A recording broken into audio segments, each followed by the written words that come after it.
So without further ado, let me introduce Barbara. She was born in New Jersey, earned a PhD in mathematics at Rutgers University. She and her husband, Cliff, came to Alaska in 1969 to teach at UAF. Later, she was instrumental in starting the school's computer science program. She retired in 1990 as a UAF professor of mathematics and computer science emeritus. She has no intention of resting on her laurels, though, because with no direct training, she became the Alaska State Director for Elder Hostel by reading the program's manual on the flight for her interview. Barbara later organized and led UAF's now thriving Osher Lifelong Learning Institute, and she also has helped establish Aging at Home Fairbanks, a membership organization offering support for older adults to live independently and engage with their community. Please welcome Barbara Lando.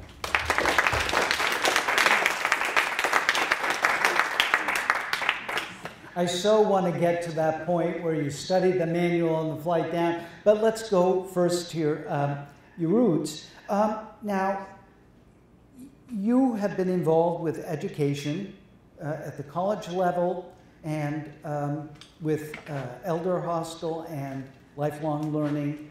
I'm just curious about your background as a family. Was education a real goal in your family? Yes, it was, yeah. Like many other people, my grandparents were immigrants.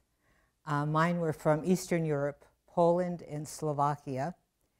And they were, I know my grandmother went to school in Poland and learned Russian too, because it was part of Russia at that point.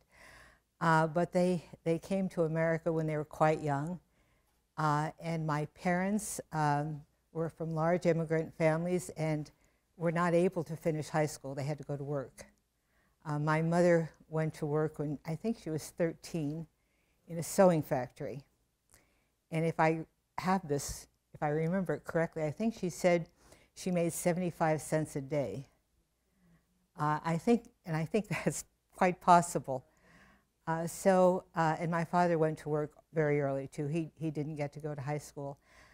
So they were very determined that their children would go to high school and to college. And their idea of college was, for me, I kind of messed up their plans.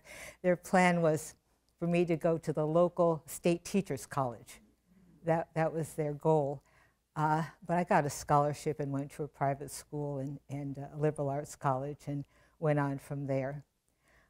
So yes, education was important. They were determined that their children would be able to go to high school, for one thing, and then to college. You know, also looking at your civil engagement, were they involved in their communities in the same sense? Did you guys discuss what was happening around the world in the dinner table? No. Not much. They both worked very hard. They were both fully employed, and back, I'm talking about the 40s, my mother took care of the household at the same time. I was just thinking about that the other day. Just the business of laundry was hard. It was a wringer washing machine, and the laundry went out on a line, on a pulley, and everything had to be ironed. Everything was cotton. All the clothes that I wore, and she did all that and worked full time. So it was, they were very busy. So they were not engaged. You know, I think my father was on a zoning commission for the town or something like that, and he was also very active in his union, labor union. I think he was an officer and went to conventions and everything, but that was it.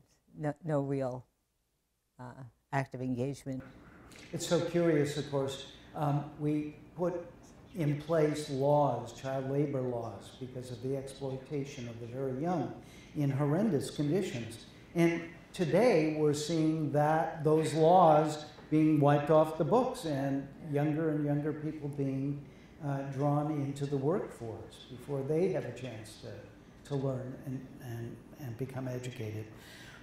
Well, let me turn to Rutgers and becoming a mathematician. You said when we talked about 4 years ago that you really didn't have a major in mind, but you'd always been good with math. Right, yeah. Now, I think you asked me recently, where did I get this passion for mathematics? And I said, I never had a passion for mathematics. It was something I could do, and it was fun. You know, when I was in, I don't know, I guess when I was in high school, I found it easy. Algebra was easy. All my friends would come to me for help, and it was fun. I think I even won a contest. I went to a private school, and there was an algebra contest for private schools in the state of New Jersey. I think I won it for my school. And so I could do it, and it wasn't hard. And my SAT scores were really good in math. So when I got to college, I had to pick a major, and I thought, well, maybe math. And it was tough because this private school was an academy for young ladies. And yes. There was only 3 years of math taught. No trigonometry, no pre-algebra, pre-calculus, nothing like that. We had ballet, though, and etiquette. Anyway, when I got to college, I went to a small college, and they started with calculus. There was nothing before calculus. So I never had trigonometry. So in order to take calculus, I had to get a trigonometry book and quickly learn it myself. But I didn't find that hard. No passion, it was just something I could do. You know, I interviewed some women scientists a while back who were really involved in a program to keep girls at a certain age in STEM-oriented science, technology, engineering, and math. In programs, because at a certain age they do well very young, but at some point they'd fall off the map, and they're trying to figure out why that is. Not an issue for you. How was math taught in your day? Was there anything in that pedagogy that you thought, wow, this really works, or it worked for you, obviously? It did. It was just multiplication tables that you memorized, and in high school there was, you know, you did your proofs in geometry, and yeah, yeah.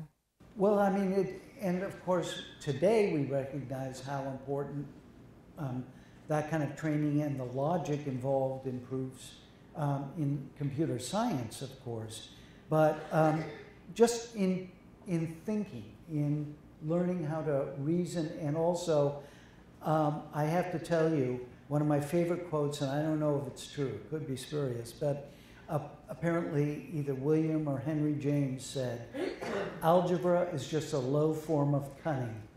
And so I think for a lot of people, it's like, yeah, it's like that shell game. How did they get that proof? Wait a minute, you put that over there, you did that. Yeah. But I guess what I'm driving at is that mathematics is a profoundly useful subject. And yeah, well, of course you do. No, I think it's the value of logical thinking, of doing the proofs, of figuring out how to get from one place to another, the problem solving. And that's useful wherever you are, to be able to go through steps logically. I know when I worked for Elder Hostel, and Michelle worked for Elder Hostel before me, as a state director, when you're running programs, travel programs for adults, there are problems that occur. You know, suddenly the hotel burns down, or one of the participants wanders off and gets lost. There are problems all the time, and you have to solve them on the spot. And I remember talking to one of the administrators in the Boston office of Elder Hostel, and she told me she really liked working with me because I solved the problems. And you know, I thought, well, you know, that's what mathematics teaches you to do. You look at everything and figure out how to get to solutions. So yes, I think it's a very practical training. Yeah.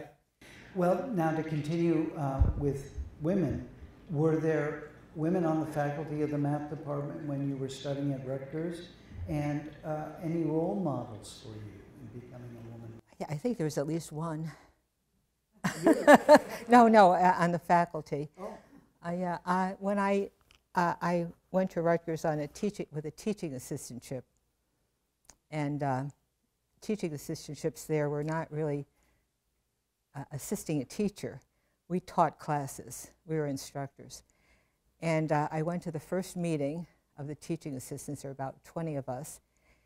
And I immediately noticed, this is 1962, that I was the only woman in the room.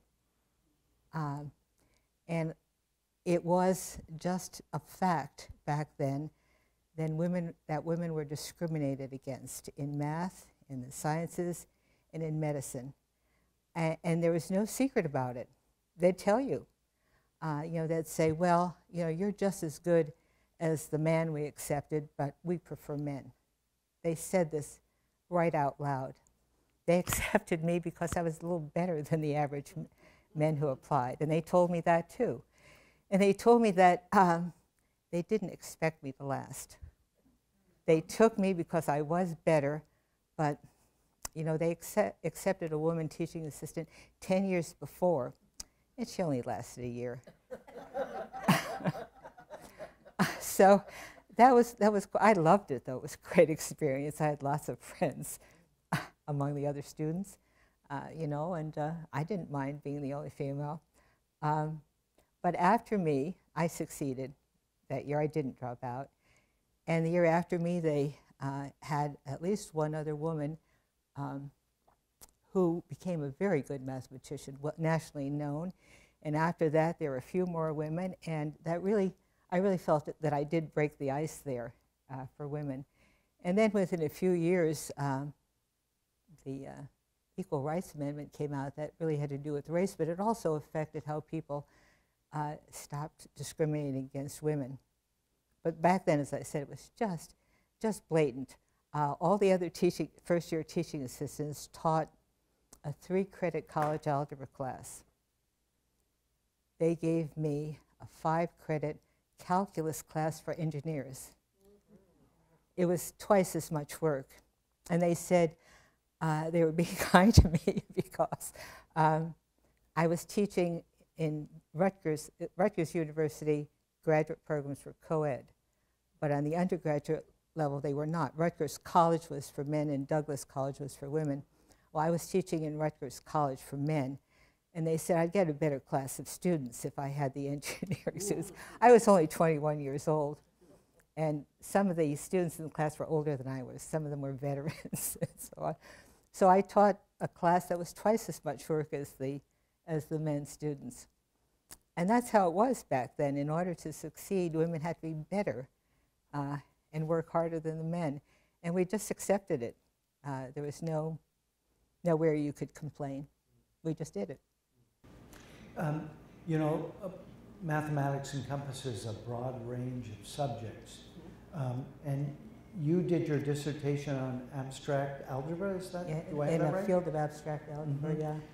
And what drew you into that particular area of math? Well, I think it's just simple in some ways. It's again, just basic proofs.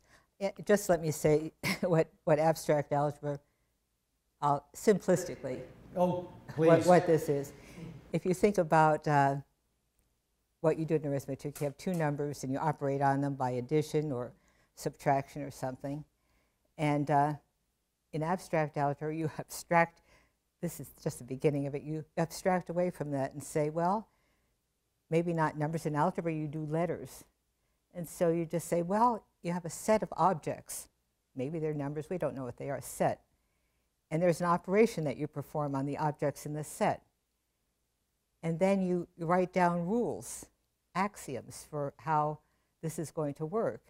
If I take two of these objects and perform the operation, I get another object. 2 plus 3 is 5. It's modeled, it's abstracted from what you do in arithmetic or in algebra.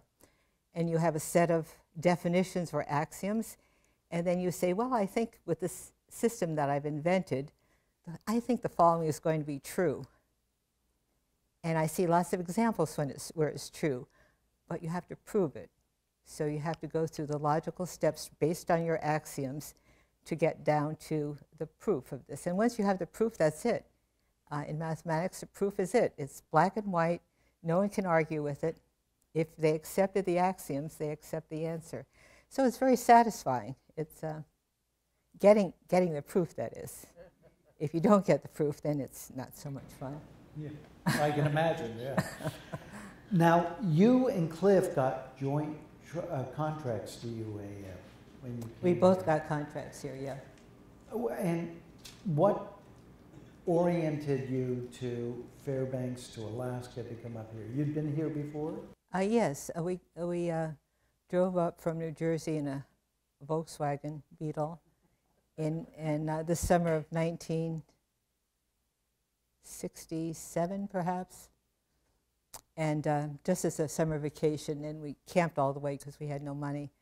And we looked around and said, this is really interesting. I wonder what it's like in the winter. And we thought we should come back here sometime in the winter. And then when we got our PhDs, we were looking for jobs, and we had offers in 2 schools in Massachusetts, but there were 2 openings in the math department in University of Alaska Fairbanks. So we applied, and we got the job. We got the offers, and so we thought, well, you know, this is our chance to see what Alaska's like in the winter. And that was in 1969. What is that? 54 years ago. It's like one of those proofs. It stuck, right? It's kind of unusual to have a husband and wife on the same faculty, isn't it? It was then, yeah. Yeah. There were nepotism laws where you couldn't do it, but University of Alaska didn't have a nepotism law at the time, and I don't think they do now either. I don't think it would be allowed. There was still an element, though, of, I don't know what you call it, nepotism, I guess. They didn't really treat us as 2 independent faculty members. They said they would give us moving expenses for 1 because, you know, we shared a house. So, of course, we complained and changed that. But that attitude was certainly there. Now, were there any graduate programs in mathematics when you guys first started? Yeah, there was a master's program. A master's program. And who was on the faculty at that time, and what are some of your early experiences or memories of that period? Do you have any? Well, I can tell you who was on the faculty, Sure. but I don't know if it matters. We're going to call them up and find out. Yeah. Some of them have died already.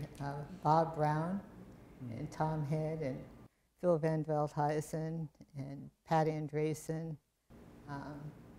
Did it change much? Did the math department grow? Because, of course, you introduced a computer science program eventually. Yeah, as it was the process of expanding and bringing in more and more PhDs, so that Tom Head and Bob Brown were of that. There were other non-PhDs who were already there. And so more and more PhDs were coming onto the faculty, yeah. Now, I understand that your initial exposure and interest in computer science was on your sabbatical at Berkeley, California? Right, I got a sabbatical to continue my work in mathematics, so I was a research associate at UC Berkeley. But I also took the opportunity, since I had kind of a position there, to go and ask some of the computer science professors if I could sit in on their classes. And so I audited, I think 5 or 6 different computer classes while I was there. Not for credit or anything, but I learned a lot. And yeah, so, and then when I came back, we had someone in the math faculty who wanted to start a computer program, but he really, he knew how to teach Fortran, and that wasn't quite enough. So we put together, I helped put together a little curriculum, and instead of trying to invent a whole new degree, I found on the book something called a Bachelor of Technology that no one knew about, but it was on the books. And so I went to the faculty senate and said I wanted to do this Bachelor of Technology in Computer Science. And it wasn't, as good a degree as it eventually became, but I wanted to get computer science in the math department, because at that point it could have been, this was the beginning of computer science, it could have been in business. The business school, some of the people thought it belonged there because they had COBOL and they needed to have their program there. And then the engineers didn't, at that point, didn't really care, but they certainly were building digital computers. And so it could have gone there, but I wanted to go to the math department, so we started that degree. And then a few years later, we had other faculty who helped flush out the courses that were offered, and we got the Bachelor of Science in Computer Science. And by then I had enough training so that I switched over to teaching computer science. And mostly the undergraduate, programming and data structures and algorithms and things. But I also switched over my research to a theoretical computer science, which was a lot like math, in particular in the field of formal language theory, which was, again, a lot like algebra. And so it was a natural transition in that respect. And that, of course, give us a picture about what computer science was like back then. Was this still the card era where... No, it's beyond that. It was beyond that. Yeah, yeah. So when we first came in 1969, it was definitely decks of cards that you took over to the Bennell building, and maybe 2 days later, they told you your cards were out of place and you had nothing. Or maybe you got the program to run. Yeah, that was... when we started the program, we were beyond that. Okay. We had just basic little computers around and basic programming language. Mm-hmm. Yeah. Well, and of course, we used to have one of the fastest supercomputers for a while here at the UAA. Yeah, that was much later. Yeah, much later, I understand. But did you have a sense at the time that this was just going to explode? And of course, we have AI now, and that certainly dominated a lot of headlines. So did you have an inkling back then, Barbara, that this would grow in such an exponential rate? Probably not the way it Probably did. not. No, yeah. Okay. Yeah. And one other thing, because of your work establishing so many programs, creating the computer science program and working through the Senate, did that give you experience you applied later in starting other programs for probably, yeah, for example, so it was kind of a training ground. Well, let's go, if we can, then to Elder Hostel, because now I definitely want you to tell that story about accepting the job and flying down and just reading the manual. So would you share that story, because I love that. Right, I retired from the university in end of summer session, I guess, or July 1st. And the dean at the time told me that there was a possibility of getting a job as state director of Elder Hostel because it was funded through the University of Alaska. And so I said, I didn't know what I was going to do. I thought I might write textbooks or something when I retired. So I said, okay, I'll apply. And they sent me a loose leaf binder about this thick that was called the Manual for State Directors. And it was a 13-hour flight to go to Boston to be interviewed, so I read the whole thing. And I got there and had to meet I met some people in the programming staff, and then had to meet the president of Elder Hostel. And he looked at my resume, which had various committees, awards, publications, and said, there's absolutely nothing on this that qualifies you for this job. But I had read the manual, and I knew all about Elder Hostel and knew what I was supposed to do and what could be done in Alaska, and they hired me. And the other thing that helped, this is real trivia, the programming people, 2 women, I went, this is 1990? I, of course, went with suit, a nice suit, and high heels. But they noticed that in my bag I had a pair of Birkenstock sandals. And they figured I was okay.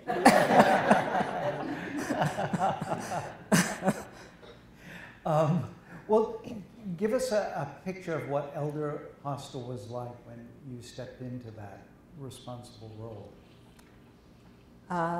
Statewide, I mean, Yeah, you were it was a great job because the idea was to have these educational programs anywhere in Alaska. So it gave me an opportunity to travel to different parts of Alaska and set up programs in Barrow and Katmai National Park, and I got a chance to travel and arrange things. So it was great fun. Mm-hmm. Yeah. And how long did the program last? And it grew to be quite substantial, right? Yes, yeah. Yeah. They reorganized the Elder Hostel, I don't know when it was, probably 98 or some time like that, and got rid of all the state directors and centralized the organization, so the job went away. But while I was there, I learned about lifelong learning programs, because Elder Hostel was fostering the development of those programs as well. They called them Institutes for Learning in Retirement, ILRs. And one of the famous models was at Harvard. Harvard had an Institute for Retired Professionals, I think it was called, or something like that.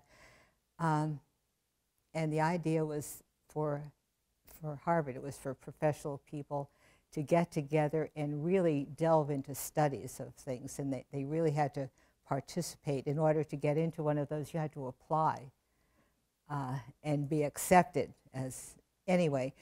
The Elder Hostel was promoting ones that weren't quite that strenuous, where people could simply apply and get together and learn things. And so I learned about lifelong learning programs there. Mm. Does it strike you, I mean, we'll talk a little bit more about Ollie in just a minute and how OSHA funding came into and the title change.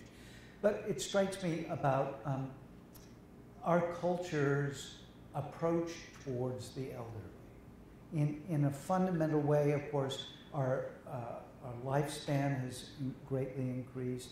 Many of our age have disposable income, so economically it's a factor. But it strikes me that it's only been in maybe the last 20 years or so that the idea of elders and seniors as a politically powerful or influential group has materialized. Do I have that right? What's your perspective on that? And what do you think about our culture's approach to the elderly? Well, I think it's changed dramatically in my lifetime. 75 years ago, I'm over 80. So back in the 40s, retirement was the end of, basically the end of your doing anything worthwhile. And you were required, you were expected to retire when you were 60 or 65. Some companies required you to retire at 65. They gave you your gold watch and sent you away. You were not expected to be involved in anything, or certainly athletic things. You know, if you were a 60-year-old woman, you did not jog down the street. That was not done. Even in Birkenstocks? No, this is in the 40s. So retirement was the end. You stopped working and you didn't do anything else. You didn't do other work. That was it. That was the end of the line. Maybe you played golf. And after, you know, I don't know what year it was, maybe the 60s, they established these places where you could go, Sun City, where you could gather together with other old retired people and go to the pool and play cards or whatever it is that you retired people did. But you weren't expected to participate in society.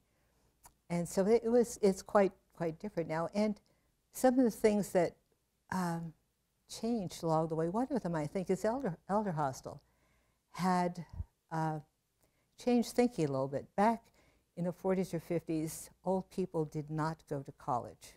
They did not take college classes. That was not available. Elder hostel was invented, or started, not invented, started by two guys. One was Marty Knowlton was his name. He was back in about in the 70s, I guess. He was a hippie type guy who came back from a trip in Europe where he'd been staying in hostels.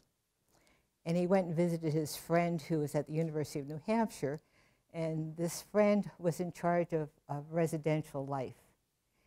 And it was summer, and the dormitories were empty. And so they're talking about this, and Marty had just been in Europe staying in hostels, and he said, you know, you could use these dormitories as hostels for old people, elder hostel. And, you know, we'll bring them here and we'll let them take classes, not for credit, just have actual university professors teach them things.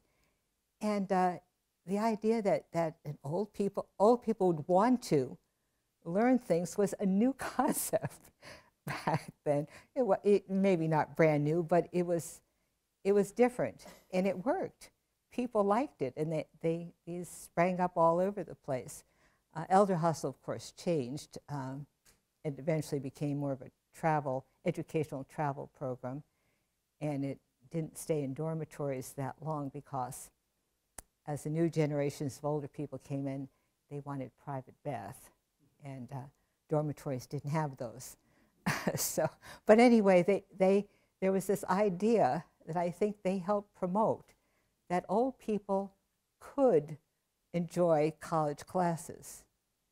And eventually, you know, there were classes were available to people in community colleges. And as you know now, it's encouraged. You, as a senior citizen, you can, at the university here, you can take classes for free on a space available basis. So it's certainly encouraged now. So that was a major transition on how we think about old people.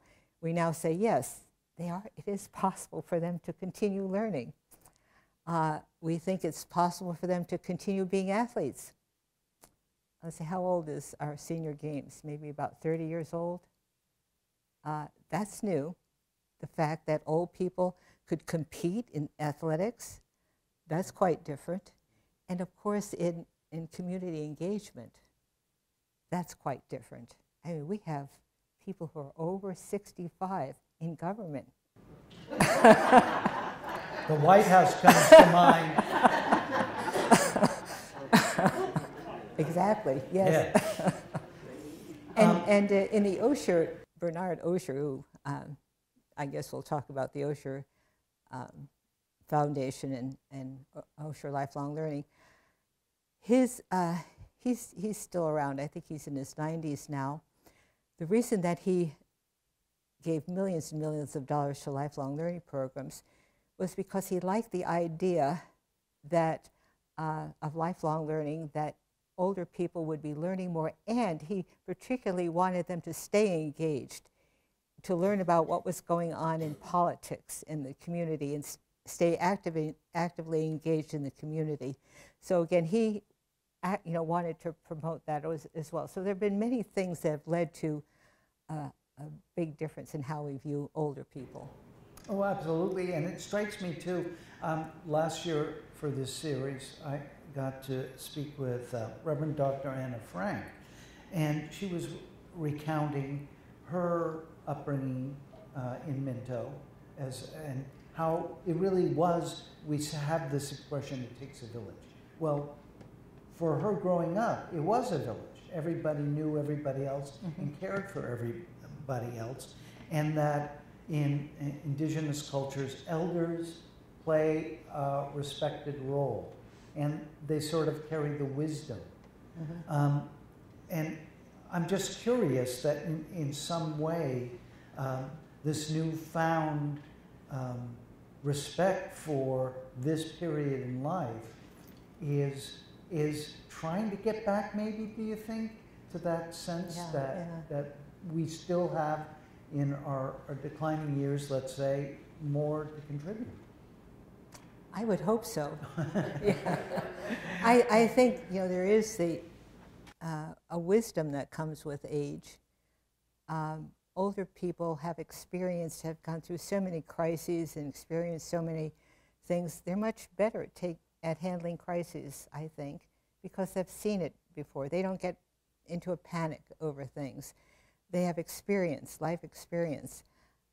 Is it valued? I don't know. Yeah.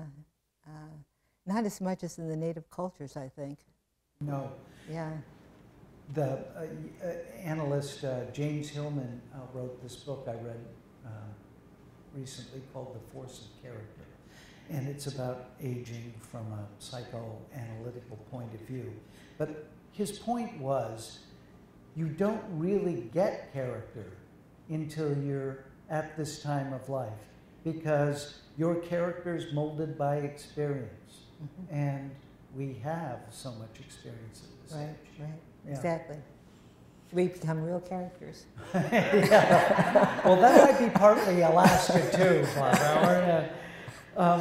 Well, okay, but let's now talk a little bit about lifelong learning, because once you left Elder Hostel, you moved into this other venture, and you started from scratch, right? Yeah. As I said, Elder Hostel was promoting it, and back then they were calling it Institutes for Learning and Retirement. But just as an aside, the term retirement kind of went away. It's not a popular term anymore. AARP, when I first joined it, was called the American Association of Retired Persons. Now, I look at their website and their literature, I cannot find the word retired. They've retired that word because there isn't a black and white anymore. What does it mean to be retired? This morning at the doctor's office, they said to me, what is the date of your retirement? And I had trouble answering that. Which retirement? So I just picked a date. But retirement is now not a black and white kind of thing. So the term is used less and less. Mm-hmm. So back then, Elder Hostel promoted Institutes for Learning and Retirement. That's now lifelong learning programs. And they had, they really promoted it and gave you information about how to start these things, just to share the information. And then on the West Coast, there was another organization, I can't remember what it was called, it began with an A, again letters, that also wanted to promote these. And so I got the information from both of those organizations. And then on the West Coast, there was, on the East Coast, there was Harvard. That was a very popular one. And then the West Coast, there was Plato out of UCLA. Again, a program for older adults to get together and learn things and have seminars and lectures and so on. So I guess it was around year 2000, I thought, well, let's see if we could start one of these here. And I had a retirement income, and I was happy to just do it as a volunteer and see if I could promote it. And so I knew how to get it started from looking at the information. So I got together a committee by gathering together friends of mine from the university, and then people that I didn't know. I called up retired teachers and asked for somebody there, and AARP, and got somebody there, and just people from the community who might be interested in starting something like this. And I think we met in November. And at the time, I still had an office at Old University Park School from previous things. And I had a budget of $2,000 that needed to be spent, again, from leftover programs. And we decided to just do it, to start in March or February, 2 months later, to just do this by sending information to everyone we knew, and get courses. We would get courses organized, and we sent it out, and we said we'd have an opening, organizational meeting, and social. I think we even got food to go with it. And we thought, gee, it'd be really good if we could get 25 people. If each of us brings one friend, we'll have 25. We had 100 people came out for this. And I think they also put it in the newspaper, which helped. And that was, actually, that's another story. That was scary because in the process of getting this organized, I had gone to Paul Reichert, who is the provost, and asked if it would be okay to start this. And Paul said, what will it cost? And I said, nothing. It'll be self-supporting. He said, sure. Go ahead. But we hadn't ever told the chancellor we were doing this. And the newspaper reporter called and said, we want to do an article about this. And I said, oh, yes, yes. But then I thought, oh, my goodness, if the chancellor first sees this, a program at the university, if he first sees it in the newspaper, this is not good. So we quickly wrote up a statement or a proposal, and one of our people, Nan Myers, happened to be working in the chancellor's office as an assistant. So we had her, and he happened to be out of town, we had her sneak it into his inbox as if it had been there. And so we could always say, oh, no, we gave you that information. Anyway, it was just a kind of a let's just do it kind of start without a lot of paperwork. Some of the people on the committee were saying, well, shouldn't we do a survey of the community? And, you know, I and others said, no, let's just do it and see what happens. What could happen? Well, it worked. We had 8 courses. That first year you had 8? Right, in that first spring, yeah. And we only had courses on one day of the week, Friday. We had Terry Vierick taught yoga, and Walter Benish, philosophy. This is 22 years ago, so some of you may have known those. We had Marjorie Cole, poetry. Yeah, we had a good group of people. I can't remember who else right now. I'm sure there are others. Well, there clearly were. There were 8 classes. Yeah. Yeah.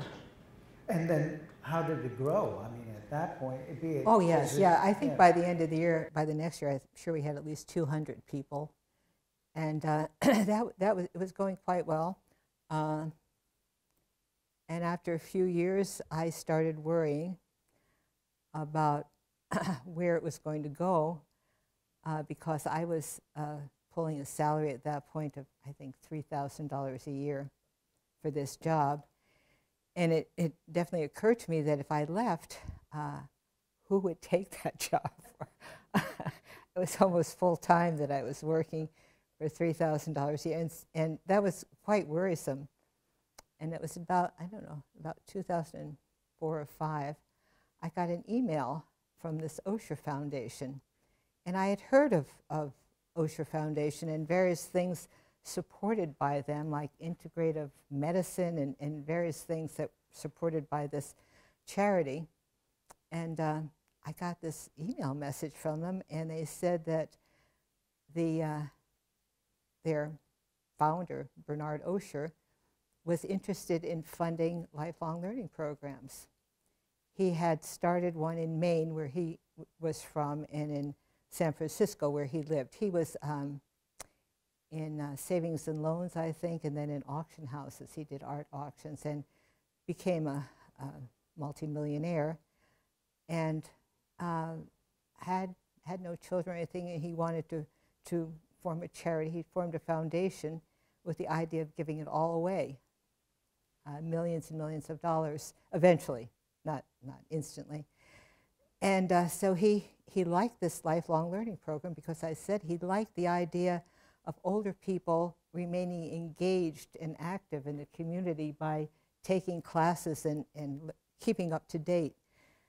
And he decided after Maine and California, it would be good to have one in every state. And we were the only one in Alaska. And since I had some computer science experience, I had made a website for us. And so they found us because we had a website. And we were the only one in the state. And they, and they said, you know, if I could just give them a proposal, no more than 7 pages, please, I could get $100,000 a year from them as a grant. And then if we could get our enrollment up to 500 people, $1 million endowment that would go to our foundation. And they said, but there's a catch. You've got to change the name of your organization from Alaska Lifelong Learning to Osher Lifelong Learning Institute. And we gave that a lot of thought. A long deliberation, was it? It was, you know, a good 30 seconds. And so we said, okay, we'll change our name. But you know, it was a big decision. It wasn't a big decision for us. Harvard said no. They remained Harvard Institute or whatever, you know, whatever it's called. So for some schools it was a decision, not for us. So we got $100,000 a year for I think 3 years, and then the $1 million endowment. And the endowments had to go to a university foundation, you know, continuing that way. And so that's how we got started financially. Just Bernard Osher's foundation is, I thought, was quite unique in that he had money growing in the foundation, but he didn't just keep growing the money and increasing his staff so that the administration grew and grew with it. His idea was give the money to someone else to grow, give it to college foundations, and that way he keeps his administration down and gets rid of, you know, keeps the money growing in foundations, nonprofits, but without a huge staff. So it was an interesting idea that I thought he had, and we liked it. And it's proved successful. And so. Oh yes, yeah. Well, when you stepped away from Ollie eventually, you didn't stop thinking about programs for the elderly. So explain how you began the Aging at Home Fairbanks. Well, I had been reading about these Aging at Home organizations. I think there was an article in the New York Times and various places. The one that became well-known and famous was in Boston, Beacon Hill. It was called Beacon Hill Village, I think. It still is. And it was a group of older people living in their houses in Beacon Hill area of Boston.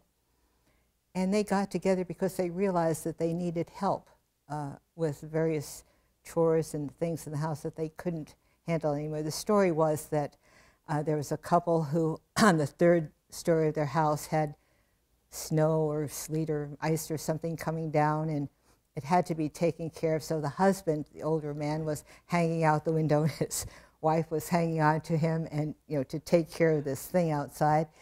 And she decided this was not a good idea, that there had to be a better way as they got older to take care of things like this that needed to be done. And so she got a group of people together, and they formed an organization where they could get volunteers to help them with these chores and organize it. So that I had read about that, and the other thing that these organizations did, aside from volunteer help, would be to have a list of service providers that, recommendations. And I thought that was useful because as you get older, the plumber that you had 30 years ago might not be in town anymore, and suddenly you need a plumber, and you don't know where to go for recommendations. So I really liked the idea for me of having a list of recommended vendors. And so that was part of what this organization did. So I heard about it, and let's see. Again, there was a network for this to help you get started, give advice about how to set up budgets and all that sort of thing. And so we joined that and got started. That's amazing. And, it strikes me that communities, we talked about aging in our culture more broadly, but providing for the elderly in a community enriches the community itself, and because it adds that distinctive thread to the tapestry of any given community. So, and being able to stay at home, right, yeah, is a huge factor for so many people. Right, yeah. The majority of people, when they do surveys, say that they would like to remain in their home as long as possible. And so older people need a little help sometimes doing that. There are just things that suddenly get harder to do, changing the light bulbs on the ceiling when you don't really want to go on a ladder anymore, things like that, that you really start to need help with. And especially, I think, for like single or women who are alone, if you have a long list of things that need to be done, it starts getting depressing. It's just little things, but there are like 20 of them. And it's like, how do I, and they're too small for a contractor, and they're too many. So it's depressing. So knowing that somebody can take care of it for them is a good thing. And we found also, especially during the pandemic, that the lifelong learning, the aging at home was a good social center too. We got to know people, and we got to do lots of things on Zoom that we hadn't done before. It became something of a social center as well. Before we open up questions from the audience and from online, what's next? I mean, are you starting anything else in your future? I have nothing in mind right now. But that's funny. People have asked me that every time I retire from a job. Well, about this time, we open it up for questions from the audience. Does anyone have a question? And I have this microphone here. And so, does anyone want to ask a question?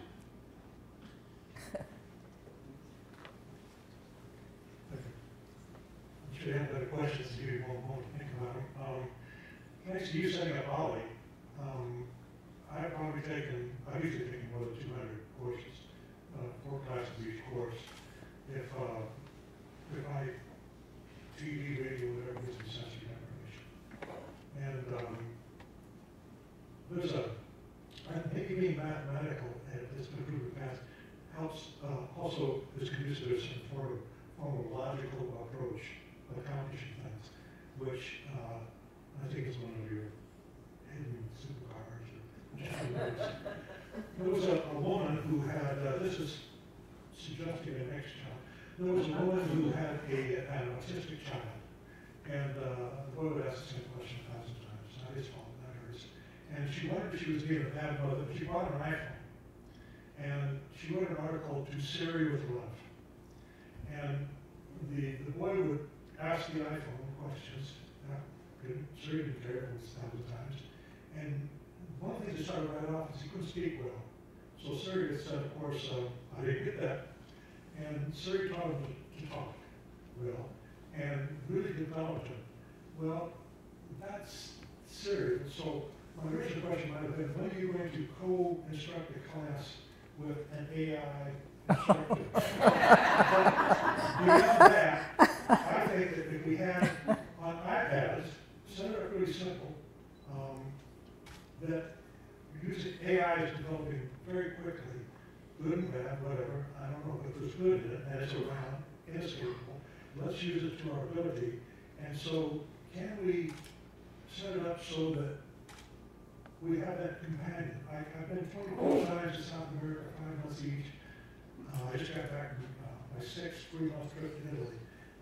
Elders are treated differently there, and people are much more social. There's an expression, one is none. And by the way, the woman ratio changed. I've taken some of the audio classes, and sometimes I'm the only guy in the class. And yeah, guys start out slow and taper off early, but come on. Yeah.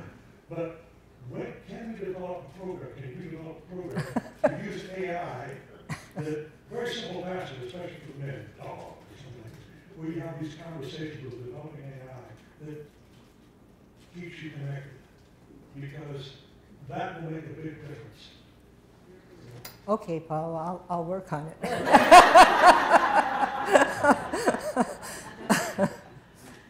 Yeah, just don't name it how, you know.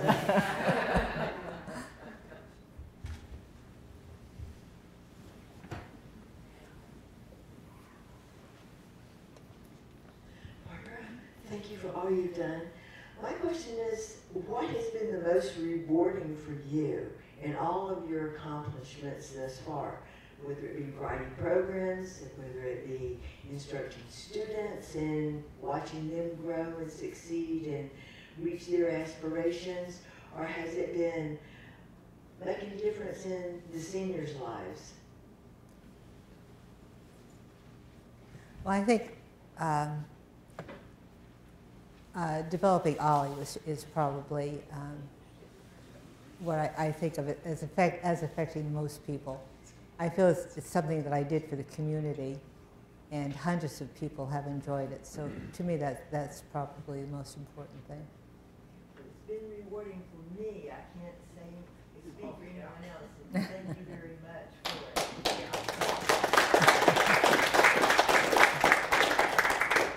it. Boy, that sounds like a natural segue to the conclusion, if you ask me. But I do want to give any further questions? Aha. The ringer in the crowd. The thing that we really didn't elaborate on is that you truly are a Renaissance woman. Really. This woman sings, and she draws, and she creates, and she teaches. All of these things are amazing creative outlets. And Joe, your question was good because you never know what, you know, you always say, people say to me, well, what was your favorite country? And I said, well, the last one I visited. But when you look back, what gives you pleasure?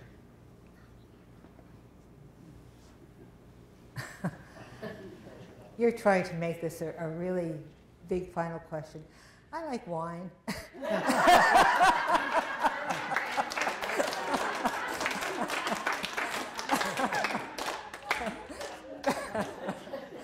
Vino Veritas, there you go. Well, I want to thank you. That's the best final answer I think we've had in Tall Timbers. But we have some cake and ice cream out there and refreshments. So thank you so much, Barbara Lando.